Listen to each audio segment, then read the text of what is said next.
ఓం శ్రీమాత్రే నమః. ఛానల్లోకి స్వాగతమండి. ఈ వీడియోలో మనం మారుతున్నటువంటి గ్రహస్థితి కారణంగా కుంభరాశి వారికి ఏ విధంగా ఉండబోతుంది, కర్మ ఫలితం ఏ విధంగా ఉండబోతుంది, ఏ అంశాలలో అనుకూలమైన ఫలితాలు పొందుతారు, ఏ అంశాలలో ప్రతికూల ఫలితాలు పొందుతారు, ఎటువంటి విషయాల్లో వీరు జాగ్రత్తలు తీసుకోవాలి అనే అంశాలతో పాటుగా ఈ సమయంలో మీరు చేసుకోవలసిన దేవతారాధన అలాగే పాటించవలసిన పరిహారాల గురించి వివరంగా తెలుసుకుందాం. కానీ అంతకంటే ముందుగా మీరు కనుక మన ఛానల్ని ఇప్పటి వరకు సబ్స్క్రైబ్ చేసుకోకపోతే సబ్స్క్రైబ్ చేసుకొని పక్కనే ఉన్న బెల్ ఐకాన్ నొక్కి ఆల్ సెలెక్ట్ చేసుకుంటే మేమిలాంటి వీడియోస్ అప్లోడ్ చేయగానే ముందుగా మీకు నోటిఫికేషన్ వస్తుంది. అలాగే వీడియోని చివరి వరకు స్కిప్ చేయకుండా చూస్తేనే మేమేం చెబుతున్నామో మీకు పూర్తిగా అర్థమవుతుంది. ఇక వివరాల్లోకి వెళ్ళిపోతే ముందుగా ఈ రాశి వారికి అనుకూలమైనటువంటి గ్రహస్థితి కారణంగా వీరి తెలివితేటలు పెరిగే అవకాశం ఉంటుంది. ప్రతి పని కూడా ఆలోచించి చక్కటి ప్రణాళికతో ముందడుగు వేస్తారు. విద్యార్థులు ఎవరైతే పోటీ పరీక్షలు రాస్తున్నారో లేదా ఉన్నత విద్యకు సంబంధించిన పరీక్షలు రాసేవారు కూడా మంచి ఫలితాలు పొందుతారు.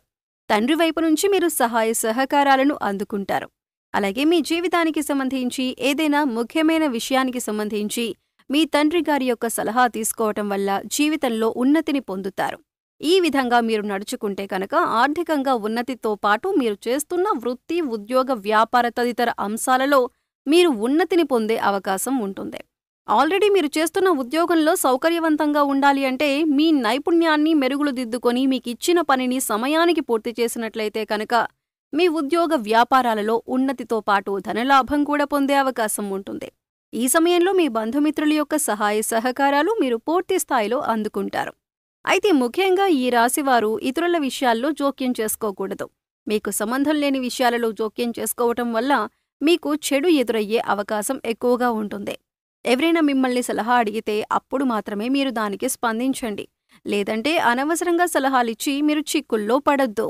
మీరు చెయ్యని తప్పుకు కూడా మీరు నింద మోయవలసిన పరిస్థితులు ఎదురవుతాయి. అందుచేత మీకు సంబంధం లేని విషయాలలో తలదూర్చకండి. ముందుగా ఎదుటివాళ్లు ఏం చెబుతున్నారో అని వినటానికి ప్రయత్నించండి. ఆ తర్వాత మీరు స్పందించండి. వారు చెప్పింది పూర్తిగా వినకుండా స్పందించినట్లయితే కనుక మీరిచ్చిన సలహాని వారు తప్పుగా తీసుకునే అవకాశం ఉంటుంది. ఈ రాశివారు జ్ఞానవంతులని చెప్పుకోవచ్చు. ఏ పనిని ఎప్పుడు చేయాలి, ఎవరితో ఏ విధంగా మాట్లాడాలి అనే అంశాలపైన వీరికి జ్ఞానం అధికంగా ఉంటుంది. సమయానికి తగ్గట్లుగా సమయస్ఫూర్తితో నడుచుకుంటారు. అయితే ఈ సమయంలో మీ తల్లిదండ్రులని గౌరవించి వారు చెప్పినటువంటి సలహాలు, సూచనలు పాటించటం వల్ల జీవితంలో ఉన్నతిని పొందుతారు. కళా, మీడియా రంగాలలో ఉన్నవారికి అలాగే జ్యోతిష్య శాస్త్రం తెలియజేసేవారికి, ఉపన్యాసాలు, హరికథలు చెప్పేవారికి కూడా అనుకూలమైన కాలంగా చెప్పుకోవచ్చు. కళారంగంలో వారికి కీర్తి ప్రతిష్టలు మెరుగుపడతాయి. అవార్డులు, రివార్డులు అందుకుంటారు. ముఖ్యంగా ఈ రాశి వారికి ప్రభుత్వ ఉద్యోగానికి సంబంధించిన అంశాలలో అనుకూలంగా ఉంది. ప్రభుత్వానికి సంబంధించిన ఏదైనా పని గతంలో మీకు ఆగిపోయి ఉంటే అది ఈ సమయంలో పూర్తవుతుంది. నిరుద్యోగస్తులు ఎవరైతే ఉద్యోగం కోసం ఎదురుచూస్తున్నారో వారు ఖచ్చితంగా ఉద్యోగ అవకాశాన్ని పొందుతారు. స్వల్పతన లాభం కలిగే సూచనలు కూడా కనిపిస్తున్నాయి. అవివాహితులకు వివాహయోగం సూచిస్తుంది. అలాగే ప్రేమికులకు ఇరు వర్గాల వైపు నుండి కూడా అంగీకారం వచ్చే సమయంగా చెప్పుకోవచ్చు.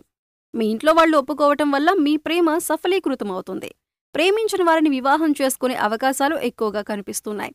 అలాగే ప్రయాణాలు చేసేవారు, ముఖ్యంగా దూర ప్రయాణాలు చేసేవారు ఆనందంగా, ఉత్సాహంగా ప్రయాణాలు చేస్తారు. అలాగే దూర ప్రాంతాలలో ఉద్యోగం పొందే అవకాశం కూడా ఉంటుంది. కొంతవరకు స్థానచలనం పొందే అవకాశం ఉంటుంది. గతంలో మీకు చిన్న చిన్న అనారోగ్య సమస్యలు ఏమైనా ఉంటే అవన్నీ కూడా పూర్తిగా తొలగిపోతాయి. సంతానం కోసం ఎదురు చూసేవారు, గర్భిణీ స్త్రీలు సుబ్రహ్మణ్యేశ్వర స్వామి వారి ఆరాధన చేసుకుంటే ఉత్తమం. అయితే ధనానికి సంబంధించిన విషయాల్లో మాత్రం రాబోయే రోజుల కోసం మీరు నిల్వధనాన్ని ఏర్పాటు చేసుకోవాలి. అంటే ధనం ఉన్నప్పుడు విచ్చలవిడిగా ఖర్చు చేసి లేనప్పుడు బాధపడటం కాకుండా మీకు ధనం ఉన్నప్పుడే మీరు కొద్దిగా జాగ్రత్త చేసుకున్నట్లయితే ఫ్యూచర్లో మీరు ఇబ్బంది పడకుండా ఉంటారు. అలాగే ఉద్యోగానికి సంబంధించిన ఇబ్బందులు వచ్చినప్పుడు మీ పై అధికారులతో కొద్దిగా నెమ్మదిగా సంయమనంతో మాట్లాడండి. మీ సహోద్యోగులతో స్నేహపూర్వకంగా మెలగటం వల్ల వారి నుంచి మీకు సపోర్ట్ లభిస్తుంది.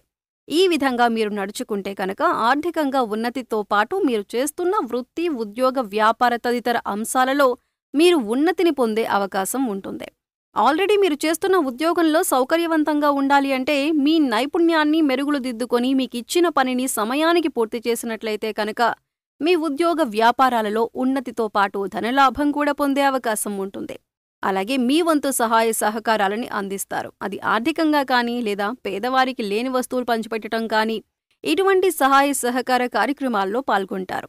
ఎవరైతే లోన్ కోసం కానీ అప్పు కోసం కానీ ప్రయత్నిస్తున్నారో వారికి ఈ సమయంలో లోన్ లభించే అవకాశం ఉంటుంది. గృహ నిర్మాణం చేయాలి అనుకునేవారు పెద్దవాళ్ల సహాయ సహకారాలు తీసుకోండి.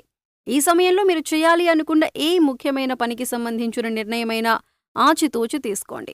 అలాగే పెద్దవాళ్ల సలహాలను పాటించండి. అలాగే విద్యార్థులందరికీ కూడా ఈ సమయం అనుకూలంగా ఉంటుంది. ఏదైనా కొత్తగా వ్యాపారం మొదలు పెట్టాలన్నా లేదా పెద్ద మొత్తంలో ఇన్వెస్ట్ చేయాలన్నా కూడా అనుకూలమైన సమయం. అనుభవజ్ఞుల జ్ఞానం సలహాలు తీసుకుంటూ ఇంట్లో పెద్దవాళ్లు చెప్పిన మాటలు పాటిస్తూ అనుగుణంగా చేసినట్లయితే మీరు పెట్టిన పెట్టుబడి ఏదైనా కూడా రెట్టింపయ్యే అవకాశం అయితే ఉంటుంది. ప్రతి ఒక్కరికి కూడా మీరు చేసుకున్న కర్మను ఆధారంగా చేసుకుని గ్రహాల యొక్క స్థితిగతుల ప్రభావం అనేది ఉంటుంది. అయితే ఈ రాశివారు పూర్వజన్మ కర్మలను తొలగించుకోవాలంటే గంధంతో భగవంతుణ్ణి పూజించాలి అని శాస్త్రాల్లో చెప్పబడి ఉంది. ఇలా చేయటం వల్ల పుణ్యం పెరుగుతుంది. ఒక విధంగా చెప్పాలి అంటే గంధంతో భగవంతుణ్ణి పూజించటం వల్ల జ్ఞానం కూడా పెరుగుతుంది. అలాగే నిత్య పూజలో భాగంగా ధూపం, దీపం, నైవేద్యం సమర్పించి 2 నిమిషాలు కళ్ళు మూసుకొని దేవుడి దగ్గర కూర్చొని ధ్యానించటం వల్ల ఎటువంటి గ్రహస్థితి అయినా సరే మీకు అనుకూలంగా మారుతుంది. అలాగే మీ దగ్గరలో ఉన్న అమ్మవారి ఆలయం కానీ నరసింహస్వామి ఆలయాన్ని దర్శించుకోవటానికి ప్రయత్నించండి. ఇలా చేయటం వల్ల పాపకర్మలు తొలగిపోతాయి. అలాగే ఈ రాశివారు ఓం నమో భగవతే రుద్రాయ అనే మంత్రాన్ని స్మరించండి. ఈ రాశివారు పళ్ళు దానం చేయటం వల్ల ఉద్యోగంలో ఎటువంటి ఇబ్బందులు ఉన్నా తొలగిపోతాయి. గురుబలం కోసం గురుగ్రహం యొక్క స్తోత్రాన్ని ఎక్కువగా చదువుకోండి. అలాగే నవగ్రహ స్తోత్రాలను ప్రతినిత్యం 11 సార్లు చదువుకోవటం వల్ల గ్రహదోషాలు తొలగిపోయి అనుకూలమైన ఫలితాలను పొందుతారు. అలాగే రావి చెట్టుకు కూడా మన పురాణాల్లో ప్రత్యేకమైన స్థానం ఉంది. రావి చెట్టును బ్రహ్మ, విష్ణు, మహేశ్వర స్వరూపంగా చెబుతారు. అందుచేత రావి చెట్టు చుట్టూ 11 ప్రదక్షిణలు చేసి దీపం వెలిగించినట్లయితే కర్మ తొలగిపోతుంది. గోశాలలో ఆవుకి గడ్డి తినిపించటం, దేవాలయంలో మీ వంతుగా మీరు చేయగలిగిన సేవ చేయటం, ఎండగా ఉన్న సమయంలో దాహంతో ఉన్నవారికి చల్లని మంచినీరును అందించటం, ఇటువంటివి చేయటం వల్ల కర్మను తొలగించుకోవచ్చు. అలాగే మూగజీవాలకు, పశుపక్షాదులకు తాగటానికి నీరు, తినటానికి ఆహారాన్ని ఏర్పాటు చేసినట్లయితే గత జన్మలో చేసిన పాపకర్మల యొక్క దుష్ఫలితం తొలగిపోతుంది. ఇక ఇటువంటి దేవతారాధన పరిహారం చేసుకోవటం వల్ల 100% అనుకూలమైనటువంటి ఫలితాలను పొందుతారు. పాపకర్మల యొక్క దుష్ఫలితాలు తొలగిపోతాయి. సో చూశారు కదండి, గ్రహస్థితిని అనుసరించి కుంభరాశివారికి కర్మఫలితం ఏ విధంగా ఉండబోతుంది. కర్మఫలితాన్ని తొలగించుకోవటానికి మీరు ఎటువంటి దేవత ఆరాధన పరిహారాలు చేసుకోవాలి, ఏ అంశాలలో జాగ్రత్తగా ఉండాలి అనే అంశాలన్నీ కూడా ఈ వీడియోలో మనం వివరంగా తెలుసుకున్నాం కదా. ఈ వీడియో మీకు నచ్చినట్లయితే లైక్ చేయండి. మీ ఫ్రెండ్స్ అండ్ ఫ్యామిలీ మెంబర్స్లో ఎవరైనా సరే కుంభరాశివారు ఉంటే వారితో ఈ వీడియోని షేర్ చేసుకోండి.